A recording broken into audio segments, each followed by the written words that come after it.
तो अगर हम बात करें यहाँ पर तो मेरे भाई सबसे पहले फर्स्ट अटेम्प्ट में सिलेक्शन, ये आए दिन लोग सोचते हैं कि फर्स्ट अटेम्प्ट में हमारा सिलेक्शन हो जाए, हमारे नाम के आगे भी इनकम टैक्स लग जाए। जैसे मैं जब तैयारी करता था तो मेरे अंदर बड़ा खुमार था कि लेंगे तो फर्स्ट अटेम्प्ट में ही सिलेक्शन लेंगे, नहीं तो फिर क्या ही मज़ा है।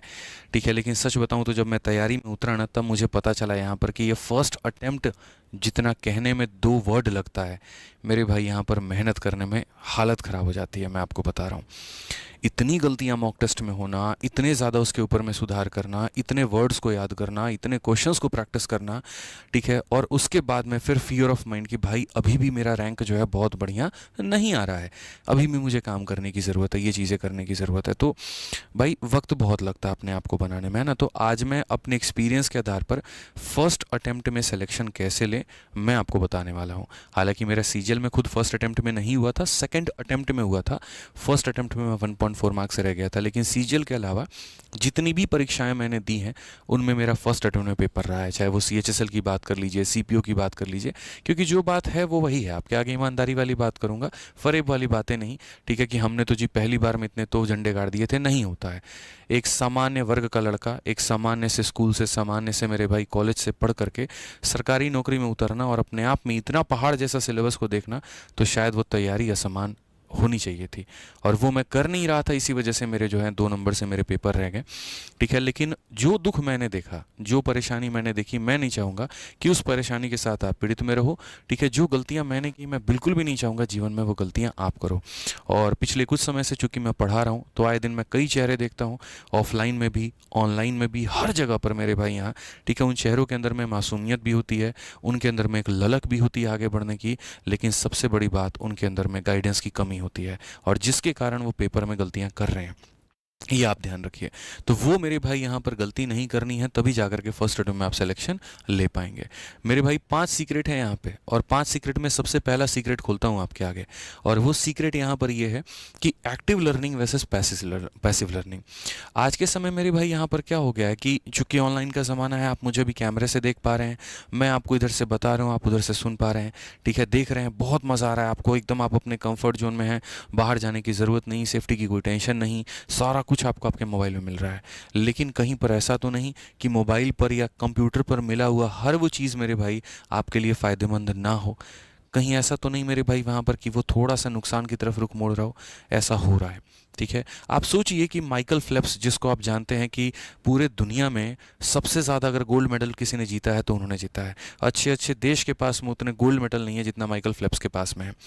अगर आप मेरे भाई सिर्फ बैठ करके ये देखेंगे कि माइकल फेल्प्स स्विम कैसे करते हैं, कैसे तैरते हैं, और अगर आप पानी में उतर करके मेरे भाई यहाँ पर तैरना सीखेंगे ही नहीं, तो क्या कभी भी आप तैराक बन सकते हैं? नहीं बन सकते। यानी किसी चीज़ को देखना क्या कहते हैं? एक्टिव लर्निंग, और उतर करके उस काम में लग जाना उसको हम कहते हैं पैसिव लर्निंग। ठीक है, तो अगर कोई भी चीज़ आपको सीखनी है तो मेरे भाई आपको वहाँ जाना पड़ेगा और आपको सीखना पड़ेगा। अब इसको आप अपने पढ़ाई से कैसे रिलेट कर सकते हो? पढ़ाई के साथ में आप ऐसे रिलेट कर लो कि सिर्फ मेरे बैच के वीडियो देखने से सिलेक्शन होंगे, तो मैं बोलता हूँ बिल्कुल भी नहीं होंगे। आपको वीडियो के साथ साथ में आपको प्रैक्टिस भी करना पड़ेगा, वीडियो के साथ साथ अपने नोट्स की रिवीजन भी करनी पड़ेगी, वीडियो के साथ साथ कलम भी चलाना पड़ेगा। याद रखना मेरे भाई, यहाँ पर एग्जाम सेंटर में जो कंप्यूटर मिलेगा ना, उसके स्क्रीन पे मेरी वीडियो नहीं चल रही होगी, बल्कि तुम्हारे हाथ में जो कलम मिलेगा मेरे भाई, पन्ने पर वो चल रहा होगा। ठीक है, और कलम भी तब चलेगा जब तुम पहले से प्रैक्टिस करके गए होगे, पहले से रफ्तार के ऊपर में अपनी पकड़ बना के गए होगे। तो इसीलिए ये मेरे भाई ज़रूरी है, मानता हूँ, लेकिन उससे कई गुना ज़्यादा ज़रूरी ये भी है। तो इसीलिए मैंने पहले ही कहा कि पहले डिसाइड कर लो कि क्या गवर्नमेंट जॉब में आना है।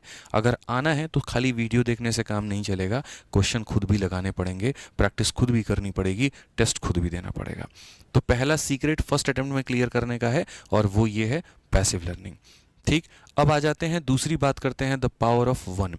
ये भी अपने आप में एक बहुत बीमारी है। आज के समय बच्चे बेचारे इतने नादान हैं। ठीक है, यहाँ से ये मिल गया, इस टेलीग्राम से ये पीडीएफ मिल गया, उस वाले यूट्यूब से उस मास्टर की वीडियो मिल गई, उस वाले प्लेटफॉर्म से वो क्विज लगा दिया, और फिर उसके बाद में एक ही चीज़ को आप 4 अलग अलग अलग अलग टुकड़ों में अलग अलग जगह से कर रहे होते हैं। जिसका मैंने बहुत तरीके से यहाँ पर कहा है कि आप पूरे बिखरे हुए हैं मेरे भाई। यहाँ पर आपको वो पावर ऑफ वन का कंसेप्ट पता ही नहीं है। पावर ऑफ वन का कंसेप्ट बहुत सिंपल और बहुत साधारण है, और वो है मेरे भाई यहाँ पर एक टीचर, एक किताब, एक सोर्स। सिंपल सी बात है कि आप पहले पूरी तरीके से उस टीचर के दिमाग में जितना है, उसके पास जितने कंसेप्ट हैं, उससे सीख लो, उसको निचोड़ लो मेरे भाई पूरी तरीके से। फिर उस किताब के अंदर में जितना ज्ञान है आप उसको पूरी तरीके से निचोड़ लो, और उस मॉक के अंदर में जितनी जानकारी है उसको पूरी तरीके से निचोड़ लो। जब आप पूरी तरीके से निचोड़ने का मेरे भाई यहाँ पर काम करते हो, तो छोटे मोटे जो चीज़ें होती हैं, जो भटकाव होता है, जो परेशानियाँ होती हैं, वो ऑटोमेटिक आपकी ख़त्म हो जाती हैं, ऑटोमेटिक मेरे भाई यहाँ पर ख़त्म हो जाती हैं। तो पहली बात यहाँ पर हमें आना है पावर ऑफ वन पे, ठीक है। जिस तरीके से मेरे भाई हम किसी एक ईश्वर को मान करके उनके अपने आप को हवाले उनके कर देते हैं कि जब हम अपने आप को आपके हवाले कर चुके हैं, अब जो भी अच्छा होगा बुरा होगा वो आप देखना, हम तो जी प्रभु समर्पित कर चुके हैं आपको। उसी तरीके से मेरे भाई आप पहले डेमो जितने लेने हैं ले लो, जितने टीचर्स के मेरे भाई वीडियो देखने हैं पहले देख लो। जब एक बार डिसाइड कर लो कि ये वो टीचर हैं जिनका मुझे समझ में आता है, जिनका मुझे पढ़ने में समझ में आता है, आप फिर उसके बाद में उनको फॉलो करो, और वो किसी भी विषय में हो। मैं कभी नहीं कहता कि मेरे से ही पढ़ना है, मैं हमेशा कहता हूँ जहाँ तुम्हें समझ में आए, जहाँ तुम्हें कंटेंट ऑथेंटिक लगे मेरे भाई, वहीं से अपनी तैयारी शुरू करो, वहीं से आपके लिए बहुत ज़रूरी है। ये पावर ऑफ वन हमारा कहता है। तीसरा, उसके बाद में अगर हम बात करें तो तीसरा सीक्रेट फर्स्ट अटेम्प्ट में क्रैक करने का है, वो है मास्टरिंग द बोरिंग टॉपिक। आज के समय ये ऑनलाइन वाले जो नेटिजन्स बच्चे हो गए ना, जो यूट्यूब पर मेरे भाई वीडियोस को देखते हैं, एप्लीकेशन पे देखते हैं, ये हर छोटी बात पे बोर हो जा रहे हैं। इनको छोटे छोटे मसाला चाहिए, इनको कंट्रोवर्सी चाहिए, इनको मेरे भाई दो लोगों के लड़ाई झगड़े देखने हैं, इनको मेरे भाई यहाँ पर जो है जो ज़्यादा चिल्ला करके बोल रहा है वो वीडियो देखना है, ठीक है। तो ये नहीं हो सकता है। दूसरी बात, यहाँ पर अगर आपको कुछ एक्स्ट्रा स्पेशल मसाला ना दिया जाए, एंटरटेनमेंट ना दिया जाए क्लास के अंदर में, आपके हक की बातें ना की जाए, तो आपको चीज़ बोरिंग नज़र आने लगती है। पार्ट 1 देखते हैं बहुत मज़ा आता है, 2 देखते हैं थोड़ा कम मज़ा आता है, तीसरे पर आते आते आपका मज़ा ख़त्म हो जाता है। आप पढ़ाई मज़े के लिए कर रहे हैं क्या, ये बताइए, या पढ़ाई आप ज्ञान के लिए कर रहे हैं, पढ़ाई आप पेपर को फोड़ने के लिए कर रहे हैं? पहले तो आप अपने दिमाग में ये क्लियर करके चलिए, क्योंकि अगर चीज़ें आपको बोरिंग लगती हैं तो यकीन मानिए यही चीज़ें विराट कोहली को भी तो बोरिंग लगती होगी। जब उसी नेट के ऊपर में 10 साल से वो एक ही तरह के कवर ड्राइव को बार बार प्रैक्टिस कर रहा है, तो क्या ज़रूरत है अब जाकर के उसको क्रिकेट प्रैक्टिस करने की? ऐसा तो नहीं है कि विराट कोहली को जो आज ऐसा शॉट उसने सीख लिया जो 4 साल से उसको आता नहीं था। यार 12-12 साल, 8-8 साल की उम्र में जो लड़के हैं तब से वो क्रिकेट खेलना शुरू कर रहे हैं, तब से वो सीखना कर रहे हैं, और 40 साल तक खेल रहे हैं। एक ही शॉट, एक ही तरीका, एक ही चीज़, और बार बार करना। क्या वो बोर नहीं होते होंगे?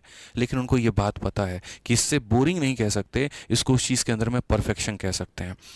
मैंने एक बहुत प्यारी वीडियो देखी सचिन तेंदुलकर की, जब वो जम्मू कश्मीर गए थे और रोड पर उसके बाद में थोड़ा ट्रैफिक जाम लग गया, लोग वहाँ बच्चे क्रिकेट खेल रहे थे, उन्होंने मेरे भाई बल्ला उठाया और उसके बाद में गए और बैट को उल्टा पकड़ा, हैंडल की तरफ से नहीं पकड़ा, नीचे की तरफ से पकड़ा, और हैंडल के साथ में बहुत बढ़िया स्ट्रेट ड्राइव उन्होंने खेला।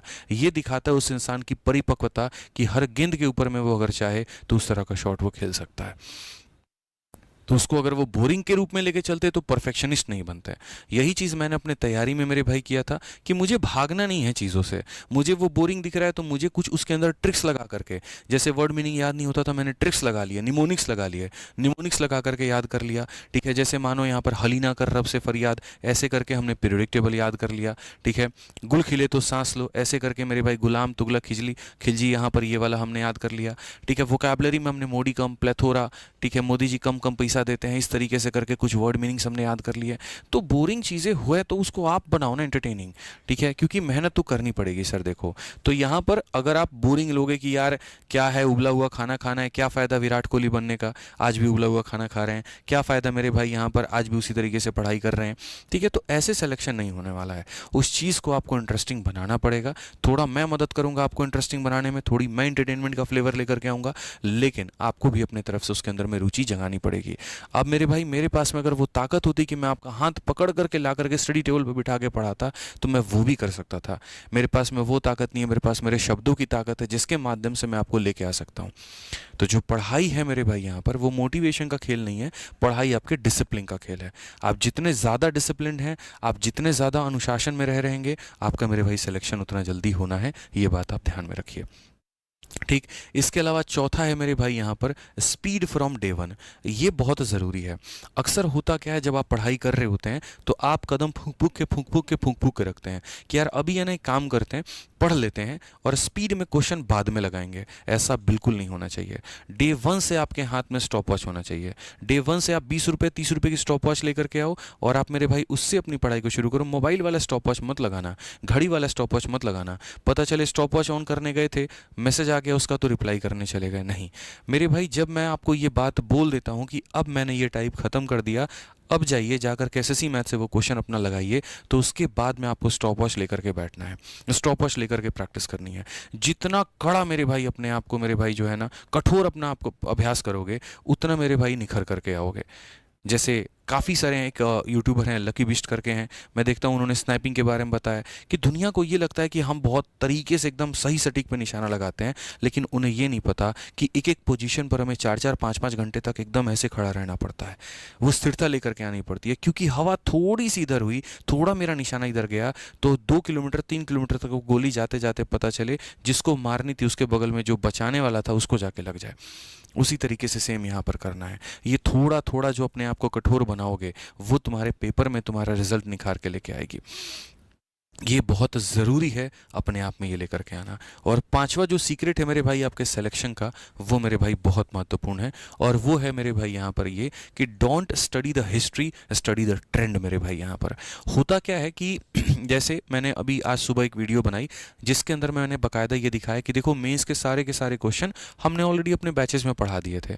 ये इत्तेफाक नहीं है, ये वो मेहनत है जो मैं और मेरी टीम करते हैं।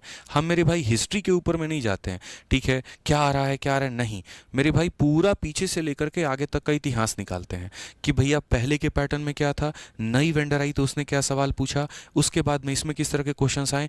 मार्केट में 100 तरह की बातें लोग कर देते हैं, लेकिन उसके बाद भी मैं अपने कदम को हिलाता नहीं हूं। मुझे पता है मेरे भाई क्या ज़रूरत है। 5,000 क्वेश्चन 10,000 क्वेश्चन करा करके मैं ये कहूँ कि सारा क्वेश्चन तो जी देखो शीट से आ गया, तो वो मेरी सफलता नहीं है। मेरी सफलता कई बार इस बात पर साबित हो जाती है कि 45 दिन का मैं यूट्यूब पर मैराथन लेकर के आ रहा हूँ और उसके बाद एक बच्चा जाकर के पेपर दे करके आकर के ये कहता है कि सर पूरे क्वेश्चन जो है वो मैराथन से थे। लिमिटेड कंसेप्ट्स, लिमिटेड मेरे भाई क्वेश्चंस, और उनकी मेरे भाई गहराइयों तक जा करके मैं आपको पढ़ा देता हूं। और एक ही वीओडी बैच के साथ में या एक ही चैंपियंस बैच के साथ में वो बच्चा अपना प्रीलिम्स भी दे देता है और मेंस भी दे देता है और दोनों में टॉप स्कोर लेकर के आता है, वो मेरी जीत होती है। लेकिन ये ऐसे नहीं होता। जब मैंने कलम पहली बार पकड़ा था इस एसएससी के सेगमेंट को पढ़ाने के लिए, तो उसके बाद मैंने बहुत तरीके से बार बार, मैं हर एक क्वेश्चन मुझे याद होता है प्रीवियस ईयर का, ये वाला किस एग्जाम में पूछा गया, कितनी बार पूछा गया, लास्ट टाइम कहाँ पर आया था। और इसी वजह से मेरे भाई यहाँ पर जब कल मेंस का क्वेश्चन आया ना 30 सवाल, मुझे एक एक जर्रा पता था कौन से बैच में, कौन सी क्लास में, कौन से पीडीएफ में जाकर के वो क्वेश्चन कहाँ मिलेगा। और 2 घंटे के अंदर में मैंने वो पीपीटी तैयार की थी। तो आज यहाँ पर इस दिमाग के अंदर में 1 लाख से ज़्यादा सवाल हैं और बढ़िया तरीके से स्टोर्ड हैं, मैथ्स के, बाकी सब्जेक्ट के भी, क्योंकि पब्लिकेशन पर भी आए दिन मैं काम करते रहता हूँ, बुक्स में लिखते रहता हूँ, तो मुझे सारी चीज़ें पता होती हैं। और जब पता होती हैं वहाँ पर ना, तो मैं उस ट्रेंड को पकड़ता हूँ कि भैया क्वेश्चन कहाँ से पूछा जा रहा है। फालतू का नौटंकी नहीं, फालतू का हवाबाजी नहीं, फालतू का ड्रामा सीन क्रिएट करना नहीं। देखो ये तुम्हारा ट्रेंड है, मैंने पूरा स्कैन मार लिया है, इसके आधार पर तुम्हें ये पढ़ करके जाना है, जाओ हंसते खेलते पेपर दे के आना, आकर के सीधा ये बात कहोगे सर जो पढ़ाए थे क्वेश्चन वहीं से आया। आपको भी सेम काम करना है। गणित तो मैं संभाल लूंगा, लेकिन बाकी विषयों के ऊपर में आपको मेरे भाई अपनी जिम्मेदारी निभानी है, ठीक है। तो पहले बताओ मुझे कि क्या यहाँ पर तुम लोगों का ये जो 5 जो तरीका मैंने बताया वो आपको क्लियर हुआ कि नहीं हुआ, हाँ या ना, पहले ये बताइए। क्या आप इस 5 सीक्रेट से सहमत हैं कि नहीं, आप मुझे ये बताइए, ठीक है। सहमत है मेरे भाई यहाँ पर, बहुत बढ़िया। अगर ये 5 तरीकों से सहमत है तो आप ये मान करके चलिए कि अब आपकी जो ज़मीन है वो फर्टाइल हो चुकी है। आप बढ़िया तरीके से मेरे भाई जो है वो प्रिपेयर कर चुके हैं अपने आप को कि हाँ भाई, मतलब डिसाइड कर चुके हैं कि हाँ भाई मुझे गवर्नमेंट जॉब की तैयारी करनी है कि नहीं करनी है। अब अगर तैयारी करने का मन बना रखे हैं तो मेरे भाई आपको फिर वही बात है, 1 टीचर 1 बुक 1 सोर्स, ये सारा फॉलो करना पड़ेगा। अपने अंदर वो डिसिप्लिन लेकर के आनी पड़ेगी, अपने अंदर वो पैसिव लर्निंग लेकर के आना पड़ेगा।